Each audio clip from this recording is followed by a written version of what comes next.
Hello there.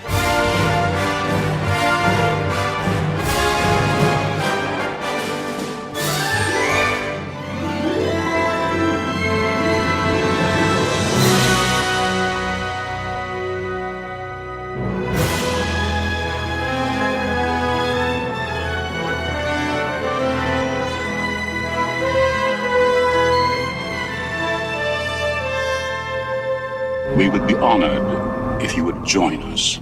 Welcome to the 30-something movie podcast, though this time we're not really talking so much about movies as we are wars. Movie-related war things. And just, okay, Star Wars things, all the wars from the stars, and the celebrations of the wars from the stars, and yeah. The new lands from the Wars of the Stars.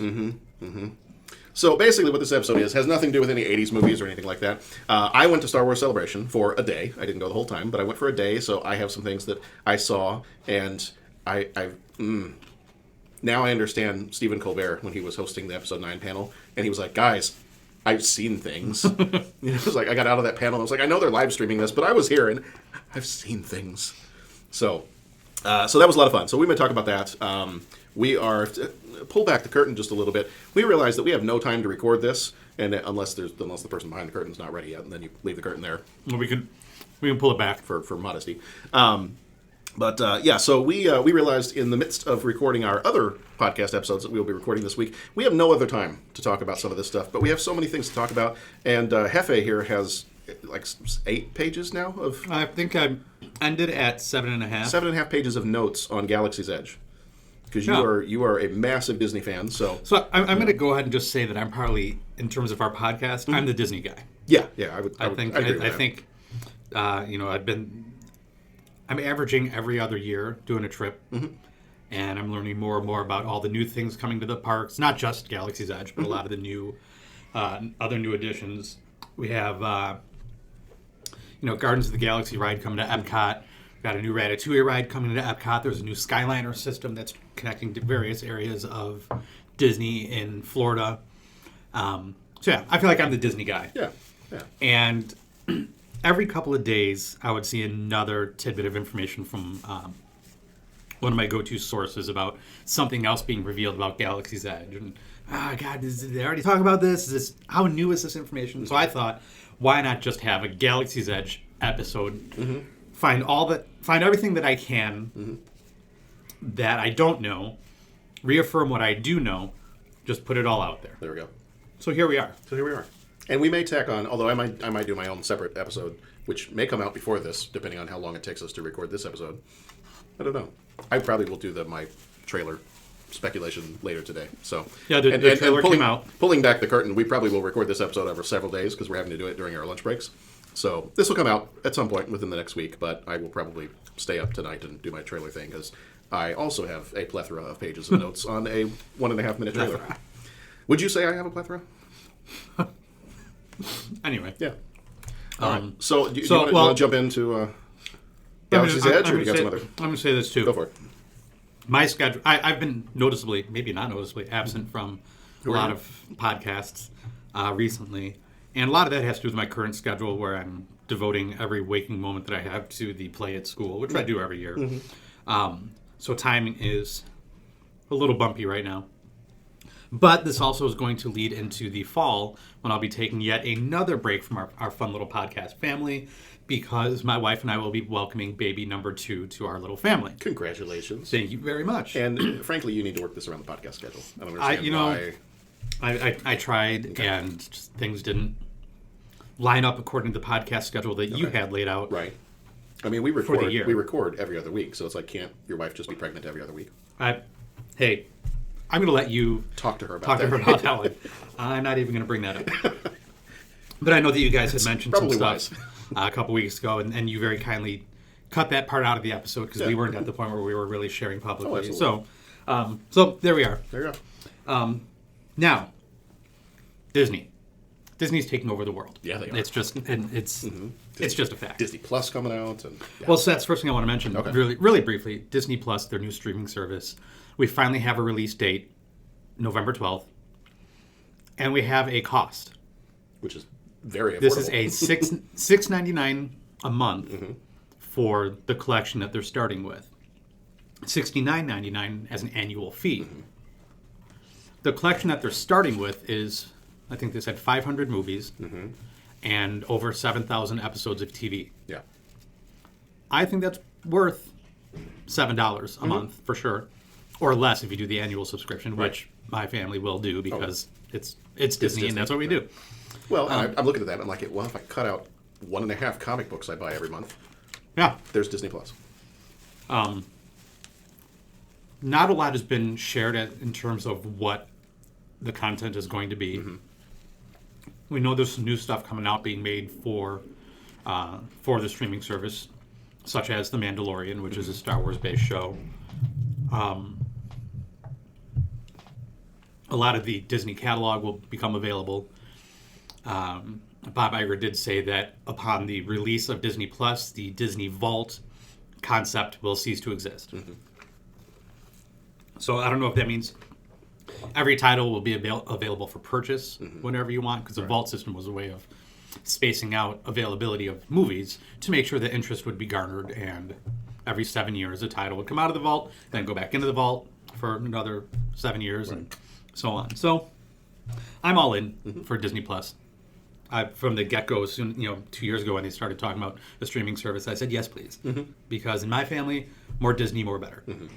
So Well, and this is a few years ago. They were talking about a separate Star Wars streaming service, like all Star Wars. And I was like, oh, now see that. I don't know about the Disney one, but I would sign up for that one. But what it seems like is Star Wars is part of Disney Plus. So I'm like, okay, well, that's enough of a... Now that Disney owns everything that we enjoy, Star Wars, Marvel, all this other stuff, I'm like, well, okay, that's pretty much enough for me. Now that a bunch of the Marvel stuff has left Netflix and Clone Wars has left Netflix. Turner Broadcasting still owns the original Star Wars movies. Right. For another like couple all years. the other content and everything So else. Yeah. those won't be on the streaming service for a while. That's okay. They offered They're to- streaming inside my head all the time anyway. So I guess they offered to sell them back to Disney for a price that Disney just said, we'll wait, Right. which is fine because most $2 billion people own those movies anyway, Right. so it's not as dire to get those. or some people own like 6 copies. Yeah, you and I have had that conversation where every time a new version or format would come out, got the regular VHS, got the gold VHS, got the regular DVD, then got the gold DVD, then the Blu-ray. The dialogue is crisper in this one. So, yeah, I'm excited for it. Oh, yeah, I love yeah. Disney. I don't know that we're going to do an annual subscription. I think we probably would I could see doing a monthly subscription for like a couple months at a time and then maybe dropping it for a little bit and then coming back for a couple months. Or kind of like what we do sometimes with Hulu. If there's a show we want to watch, like my wife and I like Handmaid's Tale and stuff like that, and HBO with Game of Thrones, we'd pick it up for like a month or so, watch all those episodes, and then drop it for a while. Do you constantly create new email addresses so you can get a trial subscription? No. No. No. We've done that with a couple of things, but or sometimes if we wait long enough, like Stars came back after we had waited a while. They kept sending emails, please sign up, please come back, and we didn't. And then finally, right around November, Christmas time, they sent and they said, well, we've got a holiday deal. Maybe you'll like. It'll be much cheaper, and you can get it at this price for 3 months. I'm like, oh, done. $15 for 3 months? Absolutely. Let's do that. So. Yeah, I think we're pretty locked into Amazon Prime and Netflix, and that'll be our permanent. That's what we've got, and then stuff like this will be when The Mandalorian comes out. Yes, I will be there, and if anything new like that comes out, I'll probably. I feel like I've been less interested in Netflix. Yeah. Lately, so I don't know how long I'm going to hold on to that. So if Disney Plus ends up being exactly what I'm hoping it will be. Right. And that's more direct interest to you. Well, and they're going to take some Fox shows and drop that on. Right. The entire run of Simpsons is going to be on Disney Plus. Right. Which will be enough for my kids to donate their allowance to just keep Disney Plus all the time, I think. Yeah. Yeah, I mean, we're using Netflix now as, we try to find a show to watch to fall asleep to. Yeah. And we've gone through Frasier a couple times, gone through Friends a couple times. Netflix and snore. Is that... Yeah, that's pretty much it. But anyway, we are here now to discuss. We're going to go to the edge. We're going to go to... We take this podcast to the edge? To the edge. Okay. To the edge really of the galaxy. Like the one and only time my family will probably go to Disney World will be a year after this comes out. So. Well, I would wait. Because in 2021, the Magic Kingdom in Florida will be celebrating its 50th anniversary. Okay. Which means crowds are probably going to be crazy because they're going to do all sorts of fun stuff. Okay. And all sorts of promotions, all sorts of new character things and what have you, because that's usually what they do. Yeah. I would say that 2021 is going to be a very busy year down in Florida. We're going 2020. So Okay. we're going to miss that. That's fine. Okay. I'm okay with that. Well, you know, when you're ready to plan, let me know. I can talk you through some of the. Oh, I will get you in touch with my sister. We've handed it all off to her. Okay. She's kind of our like vacation planning person. We're just like, you take a look at stuff and then just let us know what we owe you. We're kind of letting her handle because she loves to plan that kind of stuff. So I may put her in touch with you and All see right. if you have any other secrets and other stuff we should know. Then I don't know if they're secrets, but Okay. you know, there's things that Katie and I have found okay, during our last few trips that Okay. we found works better than make others. things easier. Okay, so Go to the Galaxy's edge. Go to the edge. Galaxy's Edge. Here's what we know, What do we know? and I'm going to say this as well. Lay it on me. This is based on a lot of research from a lot of different sites. Some of it confirmed by Disney. A lot of it is still speculative. So I'm just going to, you know, if you don't want to know anything about Galaxy's Edge, you just want to show up and see what happens, then stop listening right now. Welcome back. Okay, so Disney is building a new section of the theme park. One of them is at Disneyland in California. Another is at Disney's Hollywood Studios at the Walt Disney World Resort in Florida. It's rumored that a third location for Galaxy's Edge is going to be built in Walt Disney Studios Park in Paris. On Dantooine. Oh, I'm sorry. I thought we were going with the secret location. It's on Dantooine. Dantooine. You see? They can be reasonable. I haven't found any confirmation about Galaxy's Edge in Paris, but I did stumble across that on some website somewhere. okay. So if it's on the internet, make sense. It must be It true. must be true, yeah. Abraham Lincoln said that. So at Disneyland in California and Disney's Hollywood Studios in Florida, each land takes up 14 acres. For comparison, Disneyland itself in California, the Disneyland park is 85 acres, the whole park. Yes. And now they're adding on an additional 14 acres. So that's a pretty sizable amount for California. Yeah. In Florida, the Disney World Resort area has so much land that it's not as difficult to find a way to make this work. Right. The Magic Kingdom is 107 acres. Okay. Hollywood Studios, where this where this new land is going to be built, is 137. Okay. So Hollywood Studios is relatively large anyway. The name of the world is Galaxy. The name of the world that people will be visiting at Galaxy's Edge is called Batuu. Batuu. Specifically, this is the Black Spire Outpost on Batuu, which is, quote unquote, home to those who prefer to stay out of the mainstream and a thriving port for smugglers, rogue traders, and adventurers traveling between the frontier and uncharted space. Significantly, it has also become a safe haven for those looking to avoid the attention of the First Order. It's being promoted as a full immersion experience, allowing guests to not only feel as though they are visiting the remote outpost, but the experiences that they go through within, and I thought this is kind of cool, is going to follow them throughout the land. So, for example, I think it means something like, depending on how you do on one of the rides, your score may follow you throughout, and another character in this land may say to you, "Hey, wow, I heard you, shot 14 TIE Made the fighters." Kessel run in less than 11 parsecs. Yeah, That I did. whatever it is. I'm not sure how they're going to do that. Yeah. I'm assuming it's going to be through the Magic Band system, but they're inventing many new things for this land. So in preparation for all of this and the incredibly large crowds that are on their way, Disney has updated some of their own park rules. So as of May 1st, no smoking in any of the parks. Each park used to have a smoking section contained within.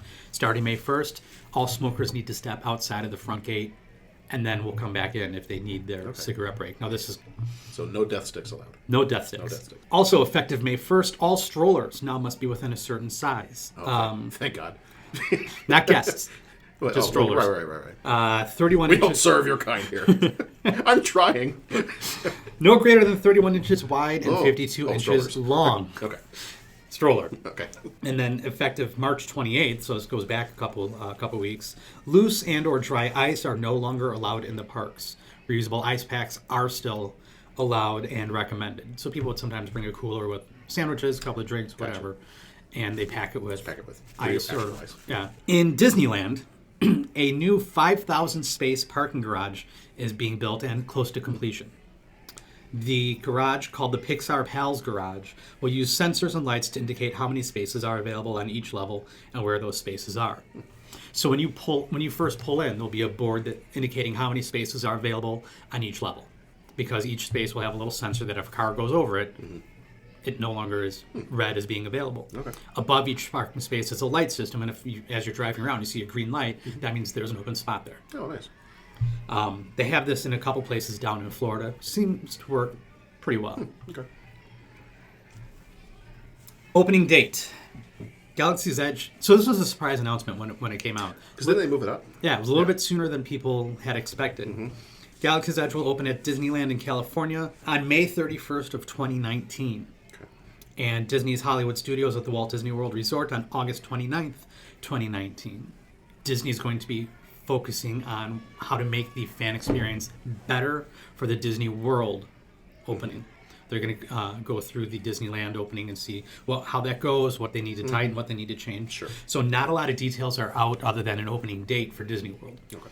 So from here on out, a lot of what you hear is going to be based on just the Disneyland in California opening. Gotcha.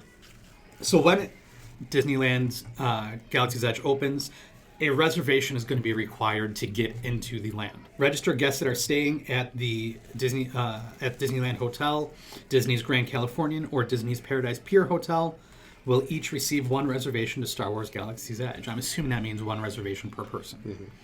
There will also be a limited number of reservations for the theme park visitors not staying in one of these 3 hotels. This is going to go from May 31st, opening day, until June 23rd. Okay. No reservation, no getting in. Okay. The finer details of that have not yet been released, at least not that I could find. Reservations will most likely not give guests access the entire day either. So it'll be more like a block of time. Gotcha. So I don't know how they're going to shuffle people out in order to let more people in. But that seems to be the plan. So don't show up expecting, I'll just wait outside and try to get in. Because Disney has also said there will be no standby queue to get into Galaxy's Edge. Okay. At least for And that's just for that first few weeks. month or so. Yeah. Yeah. Okay. I guess they did Good, that because with... if I go next summer and they tell me I can't come in, there's going to be some dark side stuff happening. Yikes.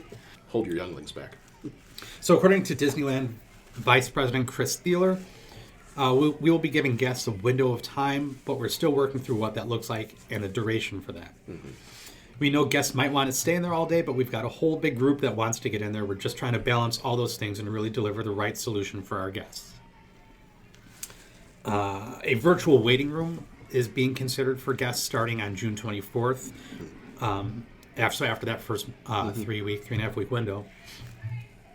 And the idea there is guests will still then have the opportunity to go to the other parts of Disneyland Park, and then when their time comes up They can go. the virtual waiting room, Okay.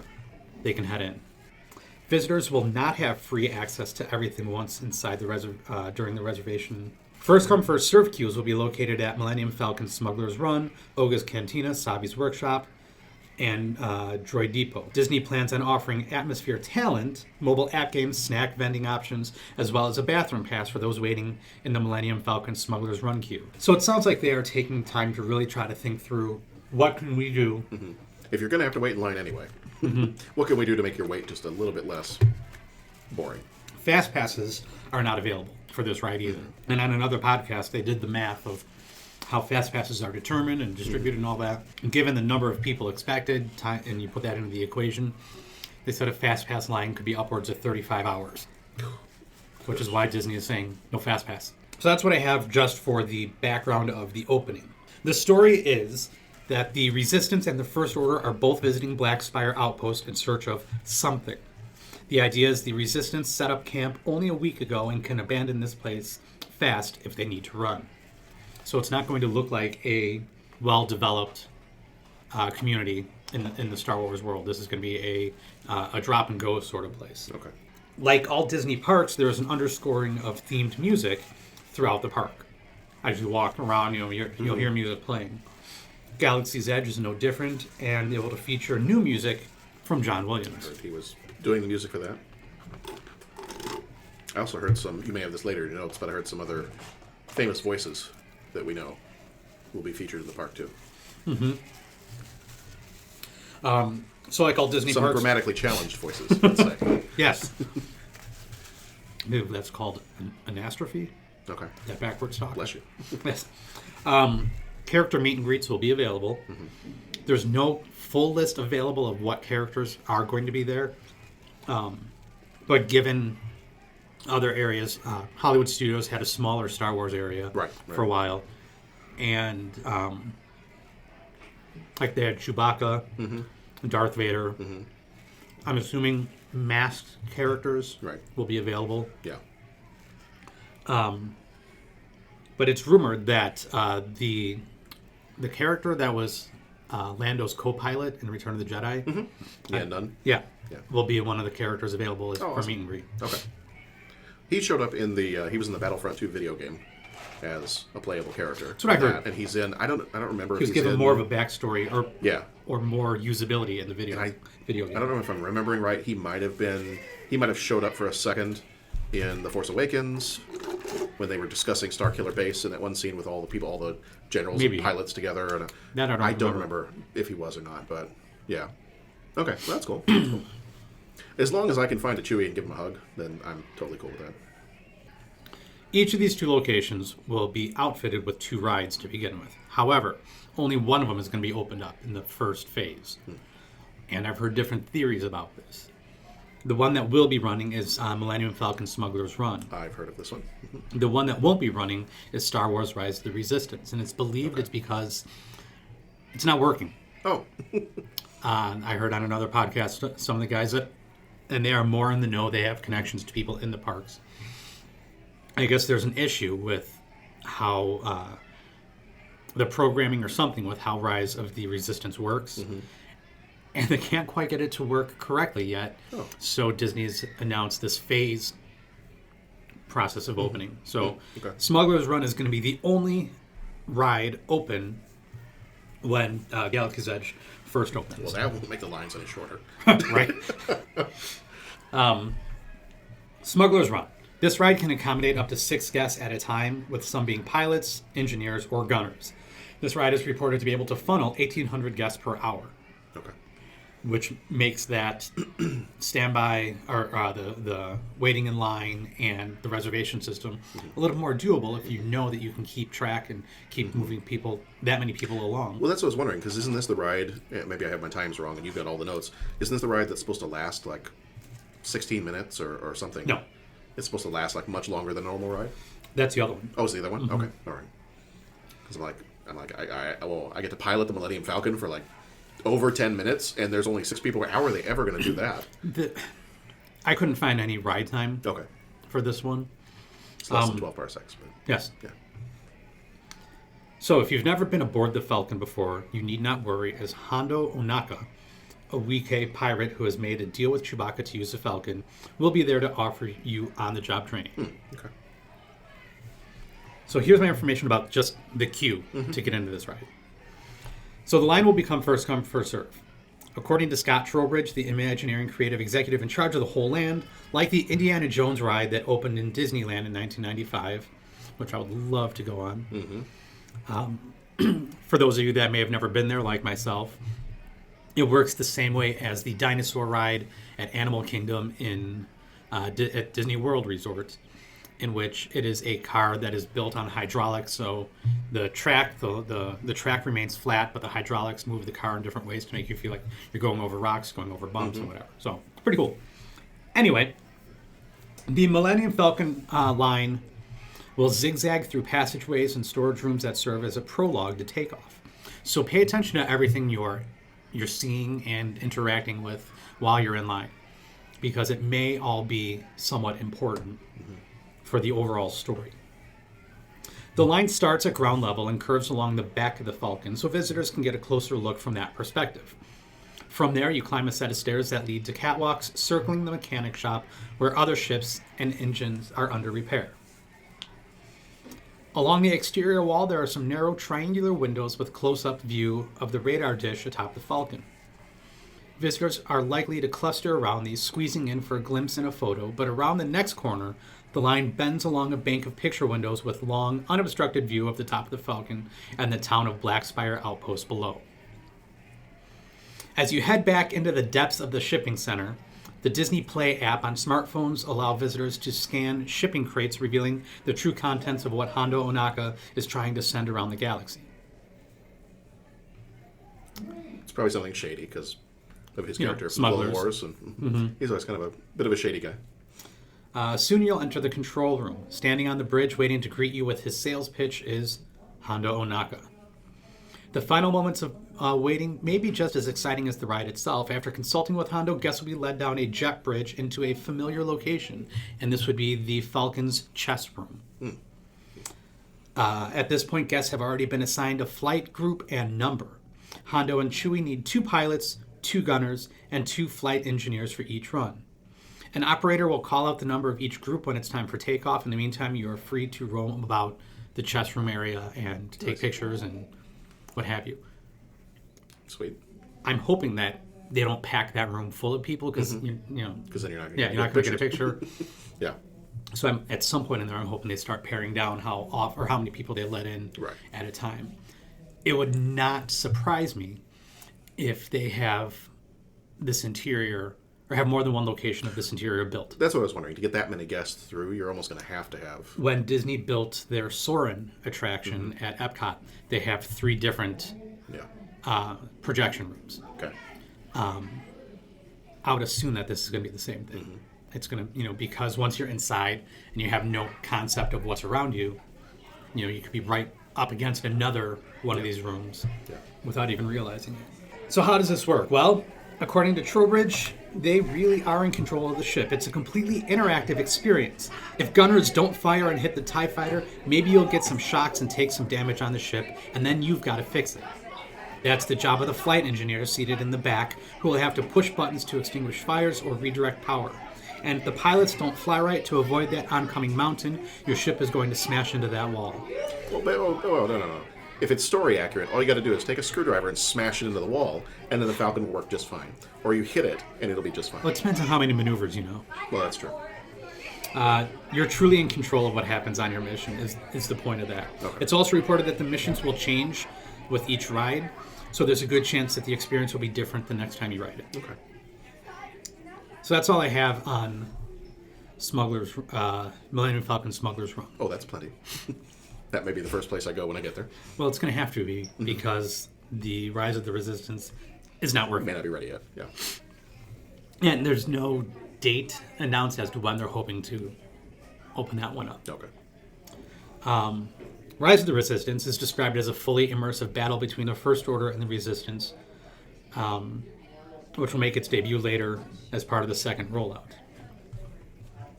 The queue for this one, and again, this is all speculative at best. Yeah. I've not, until you're there, until someone's there, has pictures, who knows? Yeah. But this is what's being shared in terms of the line for Rise of the Resistance. The wait line begins beneath a mobile cannon turret, which forms an archway to a path leading to ancient alien ruins carved into the cliffs of the planet Batuu. The ground is hardened mud where you can see the footprints of Resistance soldiers and the tracks of one of the original R2-D2 droids from A New Hope.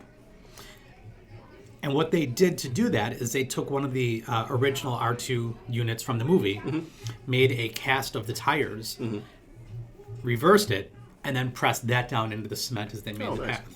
The R2 tracks continue down this curving tree-lined path until we arrive at the caves, which are left behind by the creatures that inhabited Batuu centuries ago. The Resistance likes to set up the ruins of ancient civilizations like on Yavin 4, says Imagineering and creative director John Lorena, referring to the temple base targeted by the Death Star in Star Wars. Inside the Pueblo-like carved living spaces of the ancient Batuans. Batuans? Batuans, yeah. The line of would-be Resistance volunteers passes an animated gonk droid, which is basically a walking battery, powering the lights and communications gear. There's a lot of Resistance tech in this first space that will allow guests to pick up on transmissions that suggest a First Order Legion are approaching. There are other things to explore, too. The line winds through a cave with a dry aqueduct and shallow dips and the flat shelves of rocks. Once used to clean and wash things by ancient Batuans, they now provide space for guests to sit while traveling in the line. A little further along, the line waves through an ancient worship site, although the little alcoves in the wall, lined with mineral weeping stones, are missing the sacred objects they once held. This is where the guests can use the Play Disney app to retrieve further information while in line, though sometimes it only raises questions without answers. Nearby is another mysterious room with numerous archways in the stone, sealed shut with smaller, smoother rocks. The line then heads into the Resistance Command Center. The good guys aren't very careful with ancient archaeology sites. They've used laser torches to carve open the ruins to create wider space for their blaster arsenal and flight equipment. The Play Disney app can be used to read the names on some of the X-Wing suits, which are written in the Star Wars language of Aurebesh. As you enter the heart of the Resistance Command, BB-8 appears, bearing a hologram of Rey, telling visitors they have to board a transport shuttle for a mission led by Poe Dameron. From there, a bay door opens and guests are hustled out past Dameron's signature black Z-Wing into the cargo bay of a transport flown by Niamno. This is where the ride attraction begins. So that's just all the line getting there. Yeah. Which sounds like enough. Mm-hmm. Like, really, I mean, that would be just I'd be a fine. cool experience to walk through. Once in the transport ship, guests will be spun 180 degrees. Large screens and music will help the guests feel as though they are taking off into space from Batuu. While on this flight, the transport ship will be captured by the First Order, forcing a landing in a First Order Star Destroyer hangar. Once landed in the hangar, guests will be brought to the hangar with animatronic stormtroopers, TIE fighters, and picturesque views of space. From there, guests will be told to move along to First Order prison cells. In these cells, it is believed that guests will have some sort of animatronic droid offer explanation and explain safety procedures. Oh, safety procedures. So it'll be 3PO. Yeah, Okay. probably. Yeah. Guests will then be loaded into one of two trackless 8-person transports, both of which will travel through most of the attraction together. Now, I believe they had one of these set up at Star Wars Celebration. I don't know if you saw that or not. Yeah. Mm-hmm. Yeah, they showed what the seats were going to look like, and there was I think they had a droid perched in the front of it. Mm-hmm. Yeah, and people could come up and take pictures of what it looked like to sit in the seat. And, During this trip, a rogue droid will hack the First Order mainframe, which will cause your transport to, quote-unquote, take off as the escape mission begins.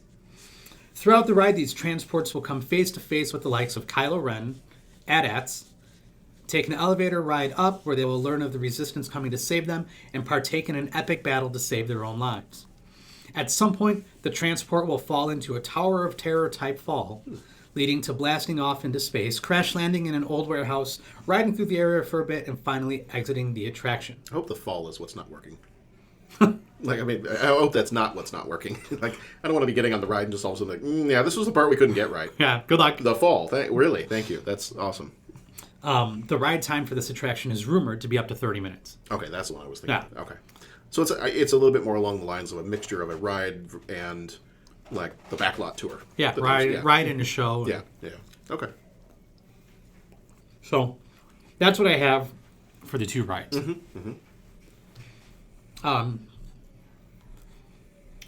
Of course, it wouldn't be a Disney thing without other places for you to spend lots of money. Of course. I did want. Can I jump in real quick before you get into some of that? I did find on the Disney Parks blog, they have, and I remember hearing talk about these when I was at Celebration this last weekend, and they have I think a series of books. There's a first book that's coming out. Do you have this in your notes about the books? Mm-mm. No? Okay. So they have at least a series of books. I think they're called Building Batuu, and the first book, the cover art for it was revealed at the end of March, and it's called Galaxy's Edge Black Spire. And I thought this part was kind of interesting. They have kind of a background description of what this book is going to be about, and it's kind of laying the foundation for what the story of Batuu is and why the Resistance is there and everything else, to kind of go along with what you were saying about them, making their base inside the ruins and everything else. So the description they have here, in the book, The Galaxy's Edge Black Spire, the story begins with General Leia Organa and her top spy, Vi Maradi. After devastating losses at the hands of the First Order, Organa has dispatched her agents across the galaxy in search of allies, sanctuary, and firepower, and Vi may have just found all three on a secluded world at the galaxy's edge.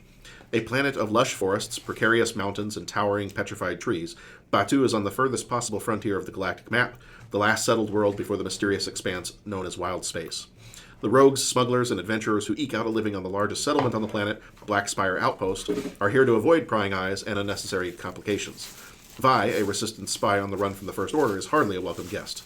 And when a shuttle full of stormtroopers lands in her wake, determined to root her out, she has no idea where to find help. To survive, Vi will have to ingratiate herself to a world that redefines scum and villainy. With the help of a traitorous trooper and her acerbic droid, she begins to gather a colorful band of outcasts and misfits and embarks on a mission to spark the fire of resistance on Batuu before the First Order snuffs it out entirely. So that book is coming out August 27th, so a couple of days before the Florida location opens up, written by New York Times bestselling author Delilah S. Dawson. So clearly they're kind of using that as a way to build that backstory of what Batuu is supposed to be Sure. and how it fits into the rest of the movies. And this does not get into my trailer speculation stuff, but a couple of the pictures and a couple scenes they showed in the trailer, I wouldn't put it past them to have Batuu as a location in The Rise of Skywalker, because they did show some set photos of Chewie and Rey and Leia like in a jungle type location. So I'm like, Well, this would be the best time maybe. to do that because they're halting Disney movies after this one, Right. Or halting Star Wars movies, right? After this one comes out. And you don't have to. I mean, if it's at the very beginning of the movie, and that's where they're sending off Rey and everybody else, to go on whatever mission they have to go on, then you don't have to spend a lot of time there. So it's not like you have to. You're not spending time in the movie building the mythology of this place. Yeah, and the story. I But think you could at least show it, and then people, when kids go, they're like, "Oh, that was that movie in the movie. That's where it was." It would be really good for the brand, Right. to really tie it in that way. Yeah. But yeah, who knows? I don't know that it is. I wouldn't be surprised, and I wouldn't be bothered if it was. Yeah. That would be kind of cool. I wouldn't be bothered if it wasn't. Yeah. But yeah, I just saw that about that book. So I guess there's a series of books, and I don't think it's limited to just that one. I think that just happens to be the first one that's coming out. But a series of books that will be kind of filling in some of the backstory of the Batuu location.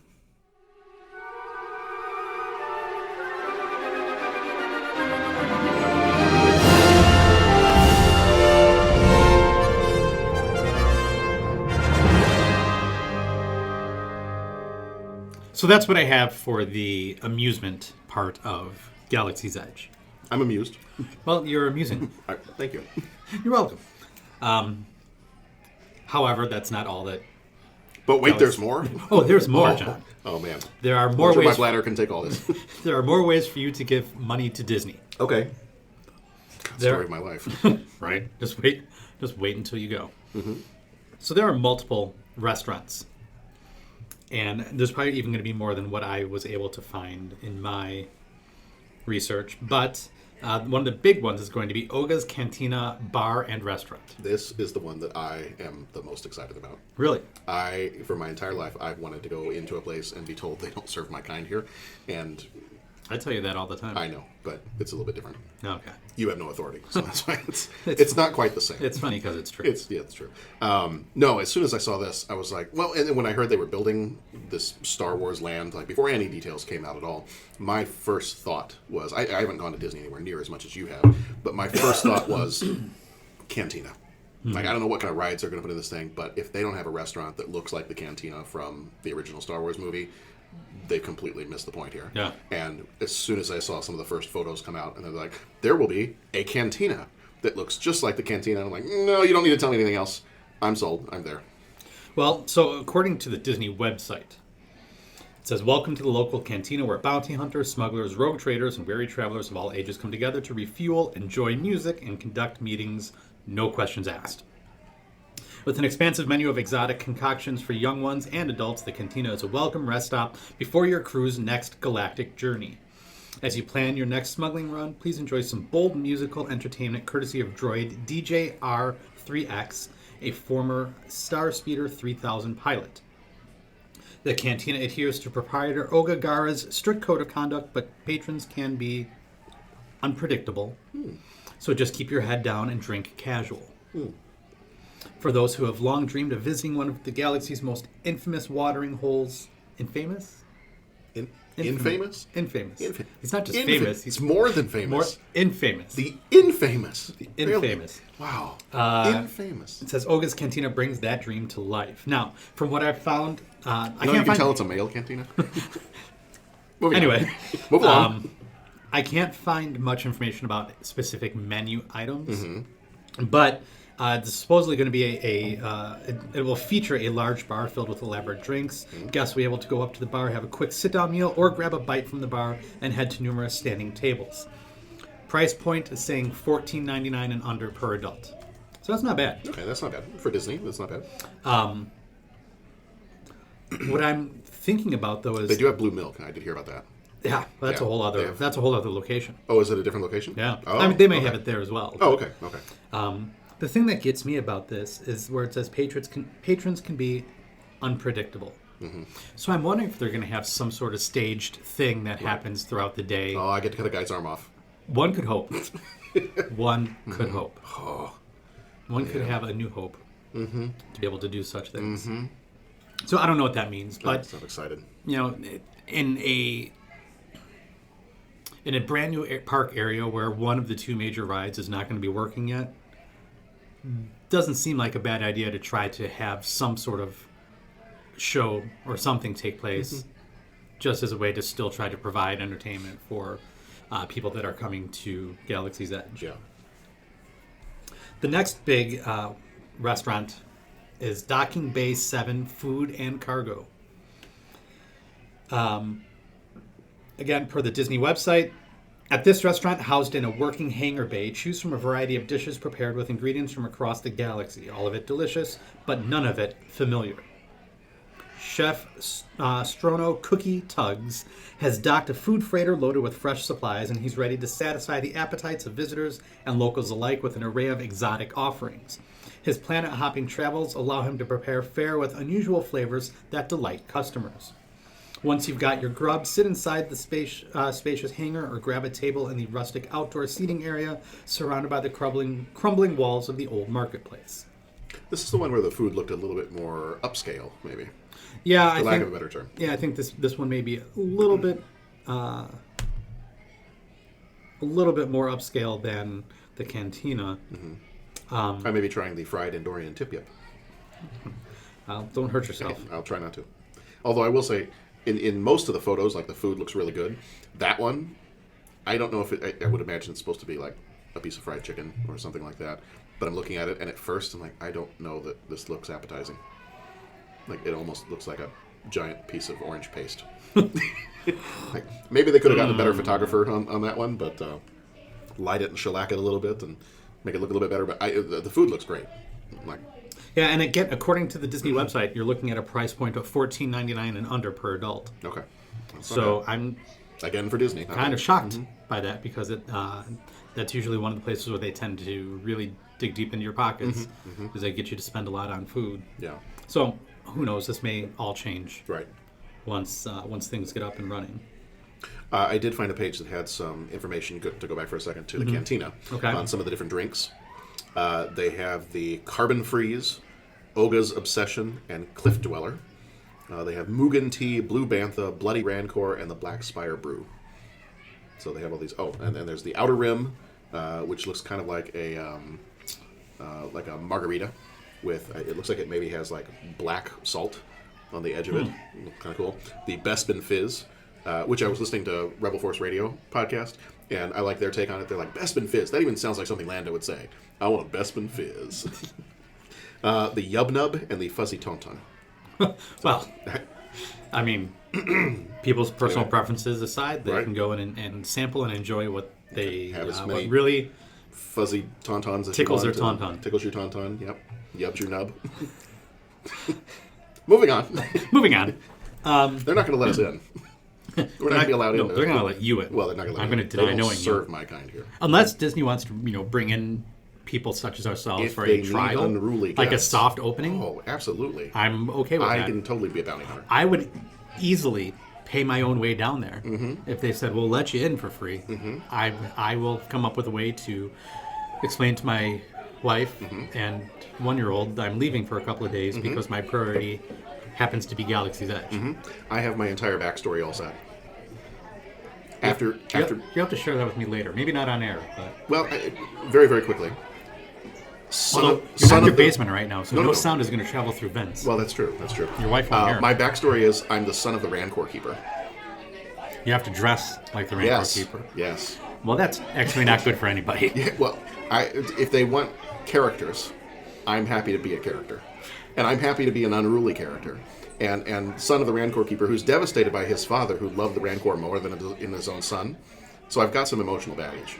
Okay. I'm happy to go to Disney Well, there's World a lot right of baggage now. that will be There would be a shown. lot of physical and emotional There's baggage. a lot of baggage there. Yeah, so I've come up with the story. I'm totally happy to just sit at the bar and down a whole bunch of Yub Nubs and Bespin Fizzes and Fuzzy Tauntauns. and Fuzzy Tauntauns, whatever they need. Next restaurant I have the Ronto Roasters Barbecue.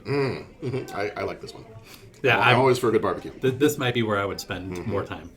The first thing you'll see when you enter is 8DJ8, an animatronic droid, complaining about his job turning the spit of meat over a fire. Well, if he wants to be relieved. Right, I mean, Again, meat totally over willing. fire is not a bad way to go. The restaurant takes its name from the large pack animals used as beasts of burden by the Jawas on Tatooine. The proprietor of Ronto Roasters is Bakar, a pod racing fan who pays tribute to the sport throughout the eatery. Pod racing flags and memorabilia line the walls, while the actual cooking of the space meat is done on a repurposed pod racing engine. I've seen that picture. They have a Yeah, it picture looks of really the, cool. like the pod racing engine almost as like a furnace or like a There's like a centerpiece in the middle of the restaurant area. On the menu, you'll find a mix of sweet and spicy flavors, a culinary nod to the light and dark sides of the Force. Brian Piasecki, Disney World culinary director for concept development, says, "We know that we are stuck with serving food within our planet, but we had to think about it differently. We had to think about some of those flavors of Morocco and those flavors of Asia, because that yin and yang, that sweet and that spicy, it all became very important in the development of the story." The Ronto wrap is a handheld sandwich with spicy Portuguese sausage and sliced roast pork on a pita. It's served with the house clutch sauce, a spicy Szechuan peppercorn sauce. Well, don't tell those Rick and Morty fans about the Szechuan sauce at Ronto. I'm glad I already had lunch Roasters. today. Right? I'm 'Cause kind of wishing that I brought lunch instead of peanut butter cups. Yeah, well, you know. There's also the turkey jerky that is made in-house and offered in two flavors, spicy herb and sweet teriyaki. All of that sounds delicious. Anytime you have meat over open fire, I will most likely be there. It'd be cool if they did like a Brazilian barbecue sort of place. They just take the spigot of meat off the skewer of meat off the spigot, and then just serve it walk to you around on and lightsabers. slice it onto your plate. Don't they have those places that like they serve it to you on a sword? Yeah, Yeah, like on a Texas lightsaber. de Brazil Yes. or Fogo de Chão, which is someplace I love. Fogo de Chão, if you ever want to be an advertiser Corporate sponsorship on us, for corporate sponsorship, 30 podcast. I'm okay with that, and I'm sure my cohorts, John and Pat and Dennis and Love Pump or whatever the Yes. other guy's name is, Love Fest. Love Fest. That's different. Yeah, we would love to maybe even set up a recording You session. took that to 11. Set up a recording session within the confines of your walls. Absolutely. So those seem to be the three big restaurants that I can find. The more of these sit-down type restaurants. Then they have a couple of other snack type shops. One is Kat Saka's Kettle. This is a popcorn snack shop. Not much is known heard yet. about that one, yeah. But one of the varieties of popcorn they'll be selling is called the Outpost Mix, which is a mix of sweet and savory popcorn. Nice. The other one, and this is the no-brainer, is the Milk Stand. Per the Disney website, no visit to Star Wars Galaxy's Edge is complete without a frosty confection from the Milk Stand. The vendors at this quirky stall offer travelers an invigorating, refreshing drink that is a favorite among the locals. Thirsty visitors can now try both these exotic galactic delicacies for themselves as they live on their own Star Wars adventures. $14 and under per adult. So this is where you're going to be able to get the blue milk from New Hope and the green milk from The Last Jedi. Hopefully you don't have to retrieve the milk the same way as Luke did. Directly from the source. Although, that could make for a fun experience. I guarantee you, when I go here and I drink one of those, I'm going to have somebody take a video of me making that same face that Luke makes when he drinks down the green milk. And it'll be just as creepy. Probably. Probably. But one thing I did hear was that, because obviously you're in Florida and it's a little warm outside, you're probably not going to be walking around drinking milk. Milk was a bad choice. Milk would be a bad choice. My understanding is the blue milk, at least, is a little bit more like a milkshake kind of thing. It's a little thicker, and it's not, I guess it's non-dairy, and it's also a little bit more of a milkshake consistency. So it's not like you're drinking a glass of milk in the middle of a hot Florida day. Milkshakes. Yeah. And apparently the green one has a little bit more of a citrusy flavor to it. So, Interesting. yeah. Basically, I'm going to be like the size of Jabba the Hutt by the time I leave Galaxy's Edge, is what I'm understanding. What size are you now? Rancor Keeper's son. So that's all I have on eateries. Yeah. However- That's enough.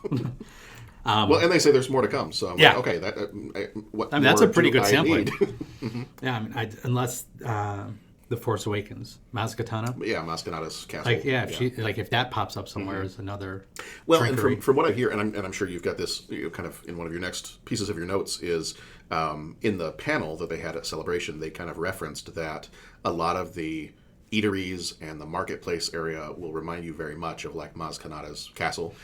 They made a point of saying that all these places, the restaurants, the marketplace area, that it's all going to be, whatever level of fan you are of Star Wars, whether you know a little or you know a lot. They said you'll be able to find stuff from every era of Star Wars. You'll find, just like in Maz's castle, you have all those banners out front, all the flags of the different either tribes or different groups from around the galaxy. And there's you can see like little artifacts of things all over the place, and that's what they were saying in the panel, that the way they've designed this is there will be Easter eggs and stuff everywhere. Like everywhere you turn, you'll see something like the pod racer being the oven for. Well, yeah, I definitely get the sense the Ronto Roaster's place. And, no opportunity will have been wasted. Yeah. In They made a point. They made a point of saying that the planet. They were specific about the planet of Batuu being a planet that obviously has been around and has seen every era of Star Wars. Therefore, you will have prequel, Clone Wars, original trilogy, sequel trilogy. Like you'll have everything from all of the different eras of Star Wars, and maybe other stuff that we haven't seen yet. So, all right. I'm going to have to get a really good night's rest the night before, because I feel like the experience of going here is going to be like when I went to go see Ready Player One in the theater, and like my eyes were open. Like, don't take a bathroom break, because I know I want to be able to find there's that reference to that movie, there's that reference to that, and like my eyes are just going to be all over the place in Galaxy's Edge looking for this stuff. Well, one of the biggest tips that I can give anyone that is planning a Disney trip is you need to build in a break day. The first time Katie and I went, we were there for 4 days, and the first afternoon night we did Epcot. The next day we did Magic Kingdom. The day after that we did Hollywood Studios, and the morning after that we did Animal Kingdom, and then we flew home. That was a lot. And we should have done a break day.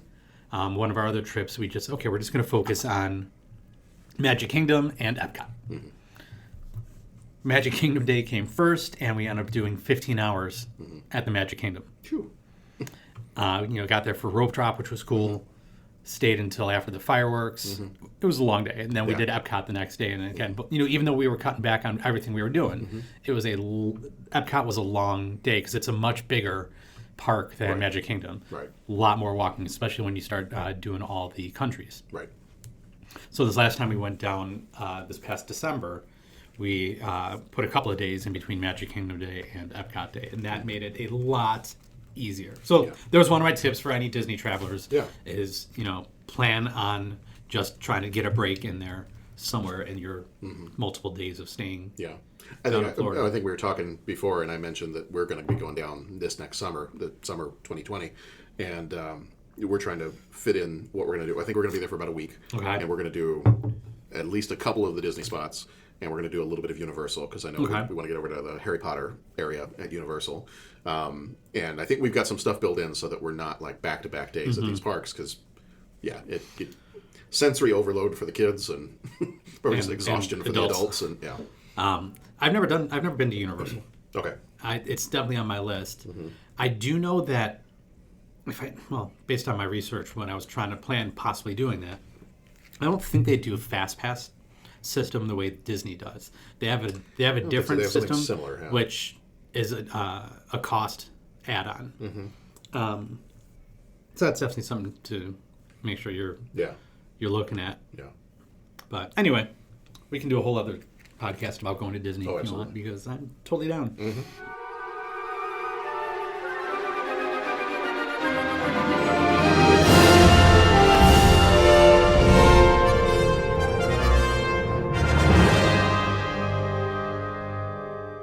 Disney being Disney, they're still going to get your money because there are a number of novelty shops. They are. To throw your wallet at Bob Iger. So the first one that I have here is Savi's Workshop. Are you familiar with Savi's Workshop? No, I've heard the name. So this is a customizable lightsaber shop. Yes. Okay. So guests can travel to Black Spire Outpost, where a group known as the Gatherers will usher you into a covert workshop packed with unusual parts, whimsical pieces, and miscellaneous memorabilia collected from the far reaches of the galaxy. Under their guidance, you can construct your very own one-of-a-kind lightsaber and bring it to life through the power of kyber crystals. Builders beware, you must protect the shop's secrecy to avoid being discovered by the First Order. I don't know what that means, but again, I like that they're trying to turn that into some sort of immersive experience. Yeah. You can select from the following lightsaber themes. You can do a peace and justice themed lightsaber. Utilize salvage scraps of fallen Jedi temples and crashed starships in Republic-era lightsaber designs that honor the galaxy's former guardians. The Guardians of the Galaxy? Could be. Oh, crossover. Did I ever tell you my theory about that? Yeah. That in the comics and some of the books, they've talked about these Force trees that are like a locus for the Force, and that how there's a Force tree in the middle of the Jedi Temple on Coruscant, and there's the tree that was on Ahch-To and in The Last Jedi. I said Groot is a Force tree. Oh, man. Yeah. Because why not? Why not? That perfect crossover. Do it. Fire it up. Do it. Run it again. The next theme available is the power and control theme. Originally forged by warriors from the dark side, objects used in this lightsaber style are rumored remnants from the Sith homeworld and abandoned temples. Okay. There's the elemental nature theme. You can craft your lightsaber from special components born from the Force, an energy created by all living things like brilart trees, Carthusian whale bones, and even Rancor teeth. And then there's the protection and defense theme. Incorporate hilt materials bearing mysterious motifs and inscriptions that reconnect users with the ancient wellspring of the Force. Okay. Which theme would you go after? Peace and justice, power and control, elemental nature, or protection and defense? Maybe the peace and justice? Okay. Yeah. That's what I was thinking too. Mm-hmm. The elemental ones are kind of fun. If and I'm trying to picture this in my head without seeing any pictures of it, if it's... Because basically what we're talking about is basically the design of the lightsaber hilt and what that's going to look like. And I've seen, like some of it, when I've seen those custom-made sabers and when other shops online have done things like this, they look really cool. At C2E2 this last year, they had one of the sellers, the Ultra Sabers, was selling the custom-made lightsabers. And I actually got one at C2E2. It's one of the ones you can actually fight with because the blades are strong enough to whack other people with or other blades with. Can I borrow that when I teach? Sure, I'll bring it in for you. Great. I need a new discipline stick. They were doing a special deal at the show. You could buy a mystery saber. You didn't know what it was going to be for $75, and it could be their most basic one. It could be on up to whatever the highest one with sound and motion detection and things like that. And, I ended up getting like just above basic with mine, but you paid like $75. Normally these things are hundreds of dollars. $75, got one of the basic sabers. Had to get the color changed for an extra $30 because it was red. I'm like, I'm not a Sith. I'm not going to do a red saber. So, really? Yeah. Really? Yeah. I got to change to green. I don't know if I believe you. But I'm more of a Jedi consular. I'm more of I fight the Force with my mind because physically it's not going to work. You are a Force physically. Physically, yes. Just ram into things. That'd probably be the one I'd go with, though. Yeah, probably me too. The peace and justice seems more or most like me. However, I can see my daughter going for the natural stuff. Yeah, that sounds cool. I don't know. The power and control one could be really cool too. Yeah, that would be my other choice.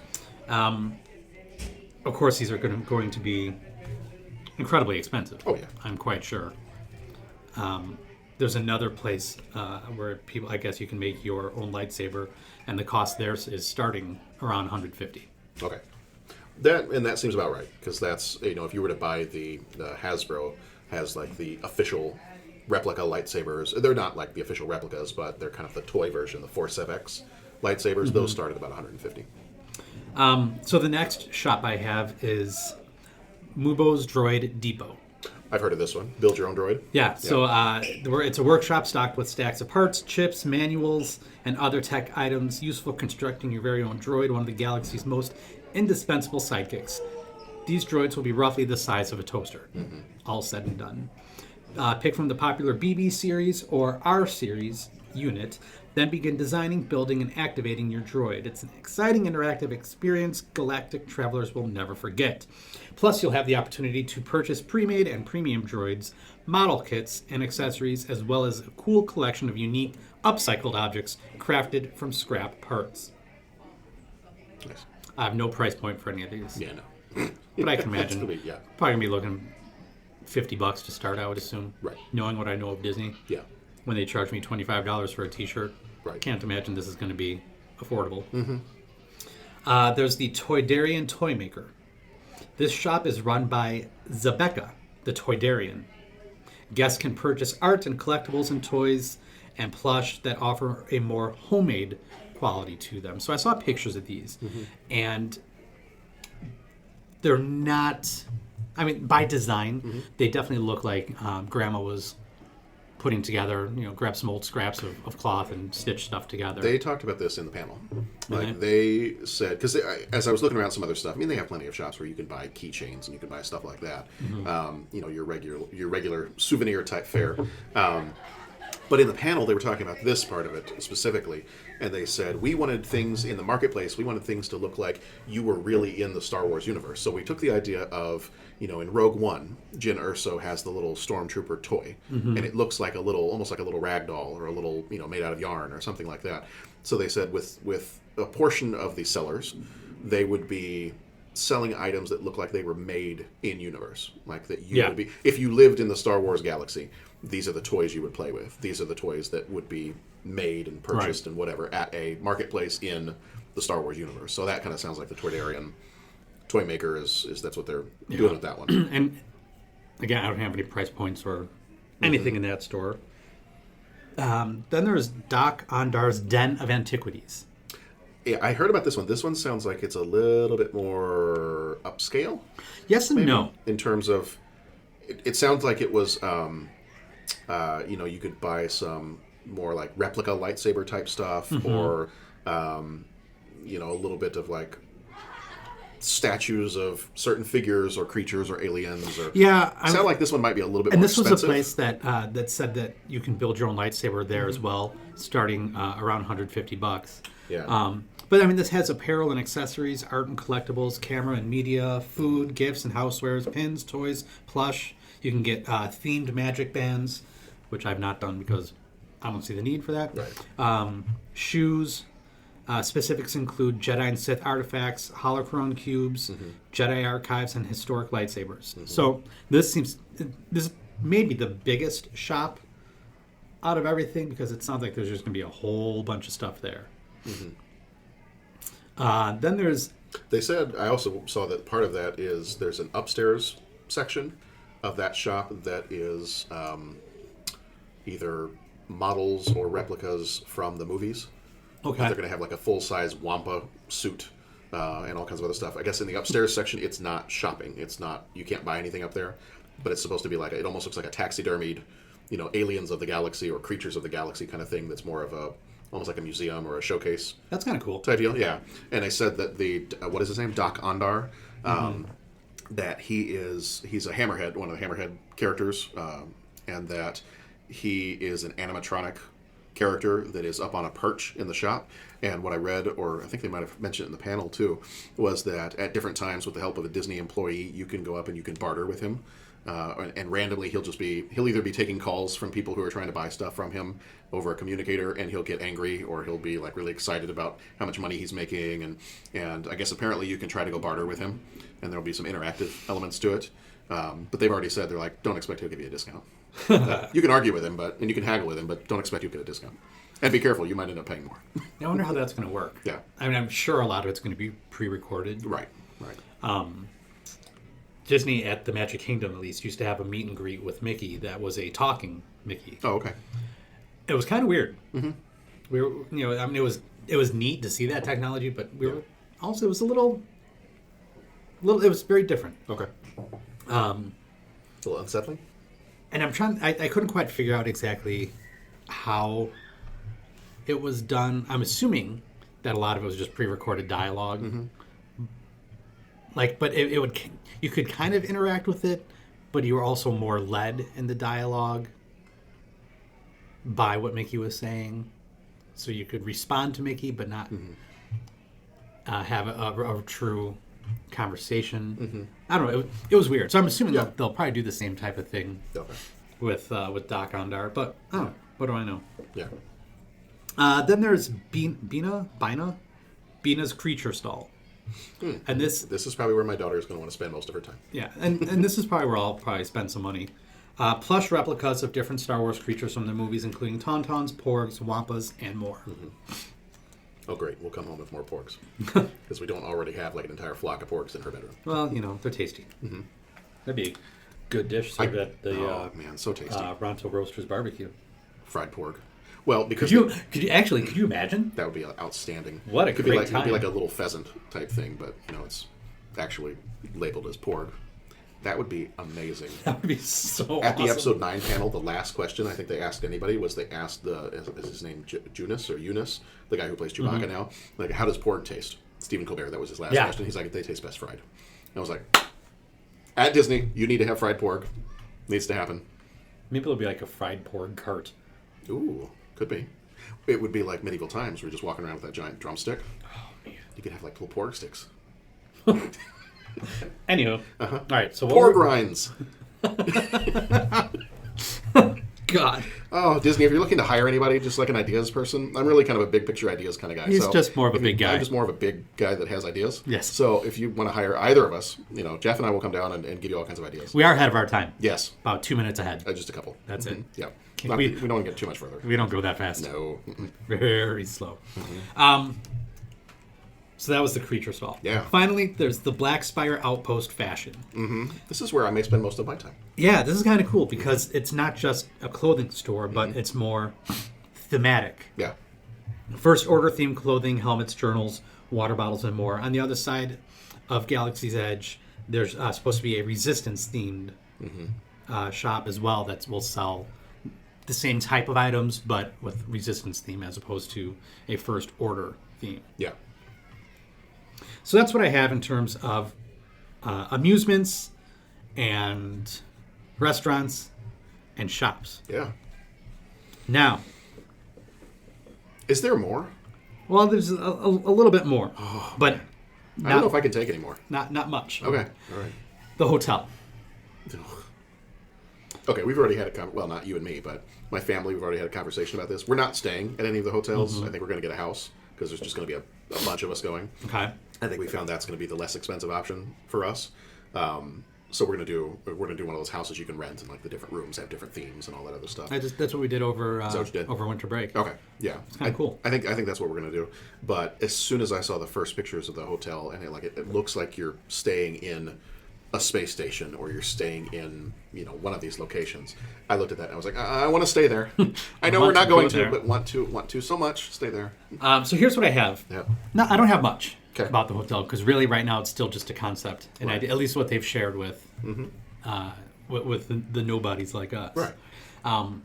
But the planned Star Wars hotel is set to seamlessly connect to Galaxy's Edge.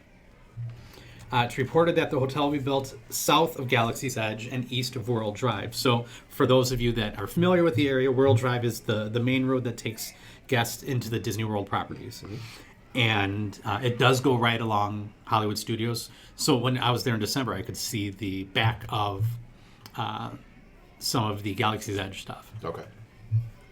Now, I'm assuming that this hotel would take up some of the current parking lot at Hollywood Studios, which suggests they may do more with parking at that park. I don't know if there's ideas for doing some sort of parking garage, like has been done other places, but if they're going to take up some of the parking lot area to build this hotel structure, then it would make sense to do that. Yeah. This is expected and said to be a fully immersive experience where guests of the hotel will board a starship that comes alive around them, including views of space from all windows. That was the part that got me. That was the part that I was like, I want to go there. Per the Disney company, from the moment you board your launch pod, it's a fully immersive, multi-day Star Wars adventure aboard a luxury starship, complete with high-end dining, space view cabins, and all the exciting action you would expect from an authentic Star Wars experience. Planning and development is still underway. There's no proposed opening or groundbreaking date for this project. Okay. Now I'm done. Oh, man. That's my 7.5 pages of Disney's Galaxy's Edge. I'm not going to have any money left. Like, I hope my kids don't want to go to college. Because it's not happening. After Well, we so go here. there's been another ticket price increase I heard about that, too. for Disney. Oh, great. Just in time for us to go. Yeah. Yeah. Well, hey, maybe they have a cheaper option for the hotel. You know, sometimes in Japan, like in Tokyo, they have those like little pod things that people can sleep in. Mm-hmm. Like those little, you just like slide into it, and that's where you sleep for the night. It's cheaper than doing a hotel. Maybe they have like that, but it looks like a carbonite slab. Maybe they just like slide you into a carbonite slab, and you can just pay for the night, and that's where you sleep. I'd go with that. That's probably what I could afford. All right. I mean, a little awkward when I wake up the next morning and I can't see, but yeah, it is what it is. You get what you pay for.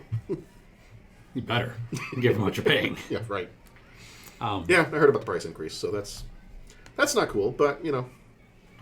Yeah, one of my wife's cousins texted me last night and just wanted to know, like, ballpark. So what do you think it would cost to do 3 nights at Disney for 2 people?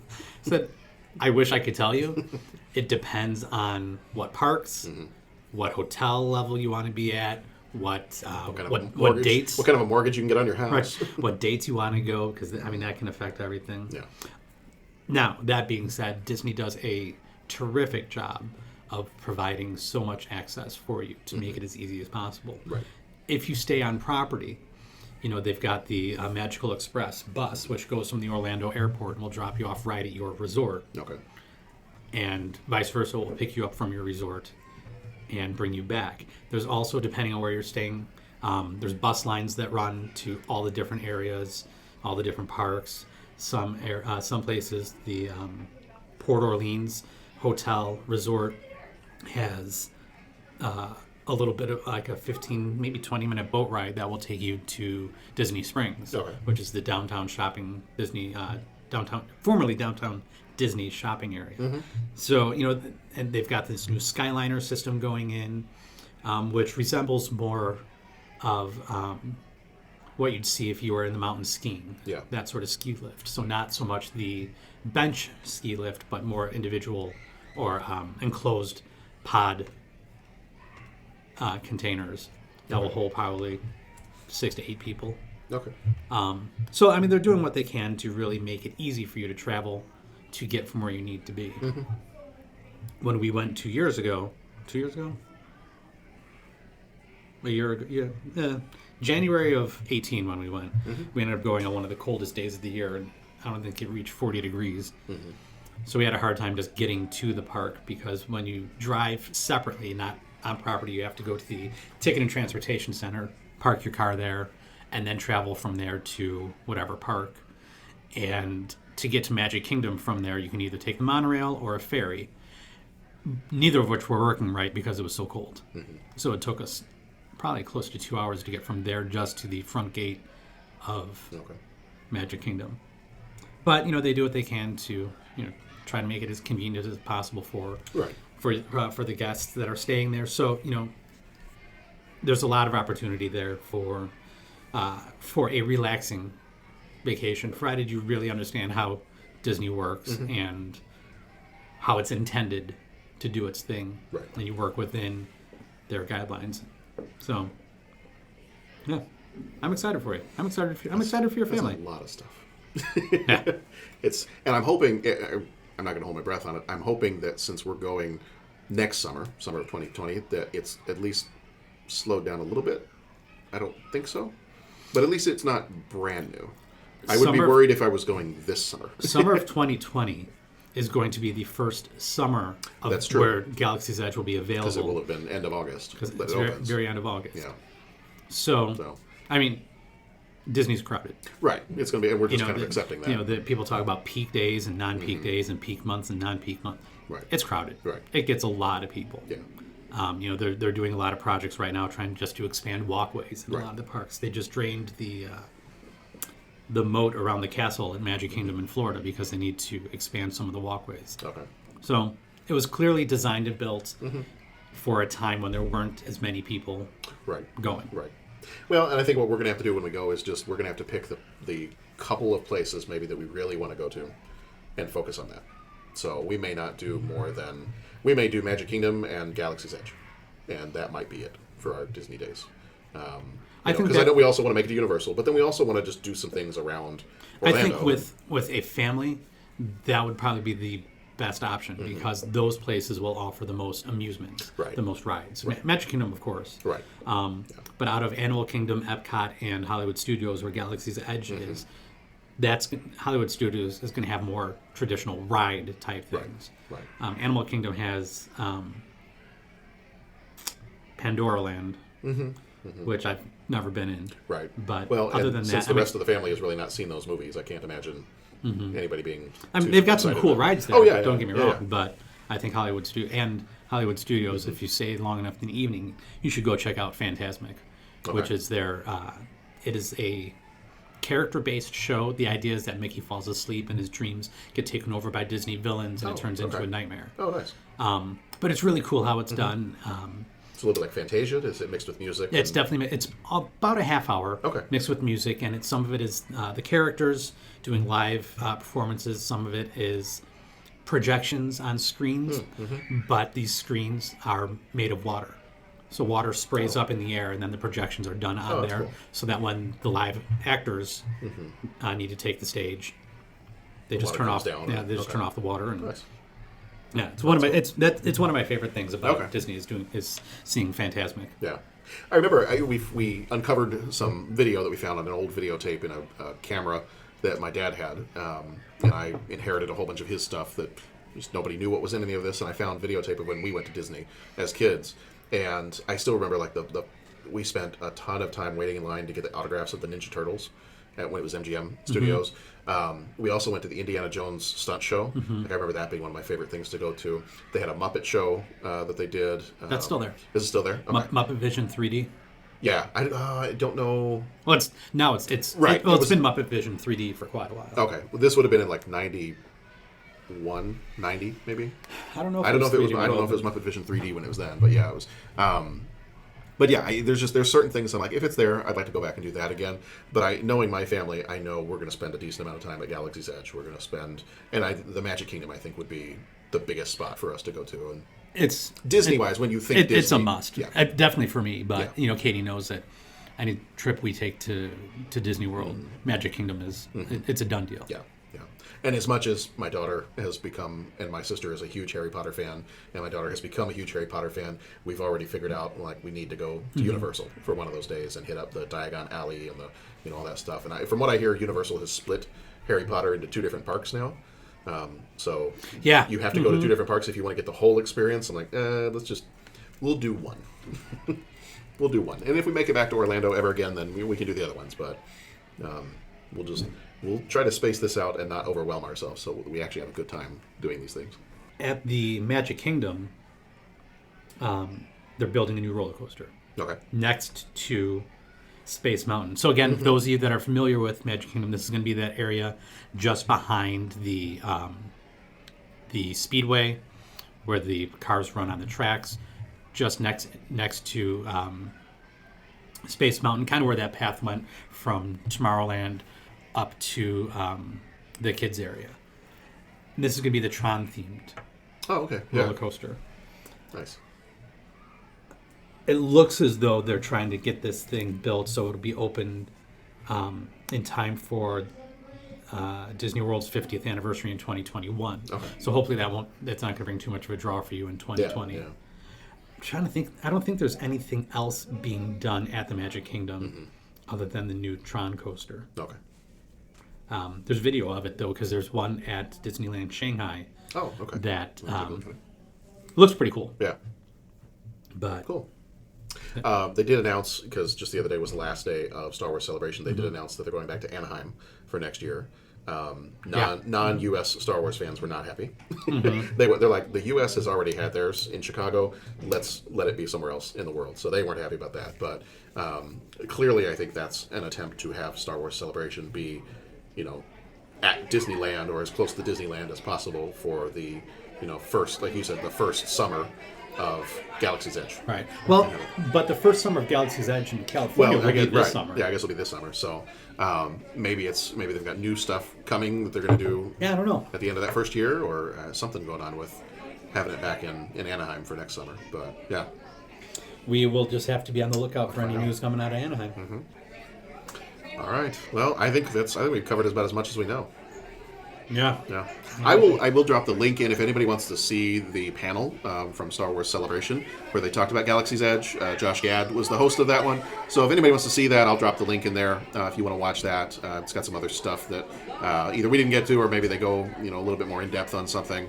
But if you haven't seen some of the pictures, even the concept art for Galaxy's Edge, but then just like seeing some of the pictures of the toys and the food and just everything we've been talking about. If you need some visuals to go along with that, take a look at that panel video or to just go Google search some of the photos for Galaxy's Edge because it looks really cool. I'm excited to go. I may not come home. I may just... I don't blame you. I may get lost there and not come back. No. Well, it's the difference between getting lost and hiding. That's true. I will be hiding. Maybe they have some nice planks in the floor that I can hide underneath. Typically used for smuggling. I can smuggle myself and stay there for the rest of my life.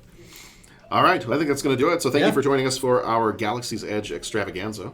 We took you to the edge and back again. 200 something or other. We're getting really close to 250. Yeah. We gotta get. I'm working on it. We gotta get hopping on that.